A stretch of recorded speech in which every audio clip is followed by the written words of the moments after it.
So for this rowing machine here, I'm going to be targeting the lats in this movement. You can see that I have placed one hand on the handle and the other hand on the machine support so that I do not get yanked forward. All I'm thinking about is driving my elbows to my waist. As with every other lat movement, I'm thinking of cueing elbow to the waist. So once again, the lats have three divisions and they have to be challenged in different planes of movement. In here, I'll be challenging the lats in that horizontal rowing plane. So you can see I'm just cueing elbows to my waist, but I'm allowing that arm to stretch forward ever so slightly while allowing my body to rotate ever so slightly as well.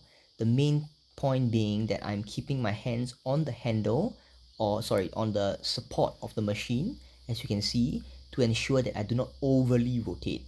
I do not want my pelvis and my entire ribs and spine to rotate over. I just want that hand to glide over ever so slightly while allowing my body to move with it. Here I'll be performing the same movement, except that the variation right now is that my hands are no longer neutral but pronated, and this is going to be still targeting the lats, but it's going to bring in a little bit of an upper back movement as well. And you can see here, because of the positioning of my hand, I have to position myself ever so slightly above to angle and create that better positioning for my arm. And so feel free to move yourself about on the seat. Do not have to use the seat if not needed, because the most important thing is actually the support. Does it support you sufficiently so that you do not get pulled forward? And the main difference between this and the previous one is that now I'm putting my hands in that pronated grip position rather than neutral, and I'm just thinking same thing of pulling my elbow towards my waist. Similarly, it will still recruit my lat, but I want to be bringing a little bit of upper back into this movement as well.